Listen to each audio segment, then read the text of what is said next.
സംസ്ഥാന സർക്കാരിനെതിരെ വിമർശനം തുടർന്ന് സിപിഐഎം എറണാകുളം ജില്ലാ കമ്മിറ്റി. ആഭ്യന്തര വകുപ്പിന്റെ പ്രവർത്തനം മോശമാണെന്നും വിമർശനം.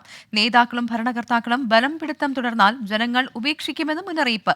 വിമർശനങ്ങളെ സഹിഷ്ണുതയോടെ കാണണമെന്നും എറണാകുളം ജില്ലാ കമ്മിറ്റിയിൽ നിർദ്ദേശമുയർന്നു. എസ് ശ്യാംകുമാർ കൊച്ചിയിൽ നിന്ന് ചേരുന്നു. ശ്യാം, വീണ്ടും വിമർശനമാണ് സംസ്ഥാന സർക്കാരിന് സിപിഐഎം എറണാകുളം ജില്ലാ കമ്മിറ്റിയിൽ നിന്ന്. എന്തൊക്കെ കാര്യങ്ങളാണ് ഇവർ പറയുന്നത്? പ്രവിത, കഴിഞ്ഞ ദിവസം ചേർന്ന ജില്ലാ കമ്മിറ്റി യോഗത്തിൽ ഉണ്ടായ വിമർശനങ്ങളുടെ തുടർച്ചയാണ് വീണ്ടും ഉണ്ടായിരിക്കുന്നത്. കഴിഞ്ഞ ദിവസം സ്ഥാനാർത്ഥി നിർണയത്തിലടക്കം വലിയ വിമർശനങ്ങൾ ഉണ്ടായിരുന്നു. അതിന് പിന്നാലെയാണ് ആഭ്യന്തരം, ധനം, ഭക്ഷ്യവകുപ്പുകൾക്കെതിരായിട്ട് രൂക്ഷ വിമർശനം ഉണ്ടായത്. അതിൽ ഏറ്റവും വലിയ വിമർശനം വന്ന ആഭ്യന്തര വകുപ്പിനെതിരെയാണ്. ജനങ്ങൾക്ക് നേരെ ബലംപിടുത്തം കാണിച്ചാൽ ജനങ്ങൾ ഉപേക്ഷിക്കും എന്നുള്ള ഒരു മുന്നറിയിപ്പ് ജില്ലാ കമ്മിറ്റി അംഗങ്ങൾ തന്നെ ചർച്ചയിൽ ഉയർത്തിയിട്ടുണ്ട്.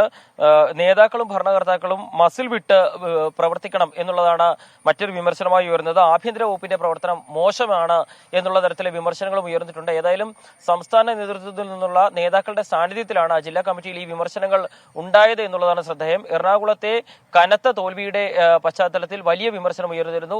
സ്ഥാനാർത്ഥി നിർണയത്തിലടക്കം വലിയ ഇടപെടലുകൾ നടന്നു. അതാണ് തോൽവിയുടെ ആഘാതം കൂട്ടിയത് എന്നുള്ള വിമർശനങ്ങളും ഉണ്ടായി. അതിന് തൊട്ടടുത്ത ദിവസം തന്നെയാണ് വീണ്ടും വിമർശനങ്ങൾ ഉയർന്നിരിക്കുന്നത്. എസ് ശ്യാംകുമാറാണ് വിവരങ്ങൾ നൽകിയത്.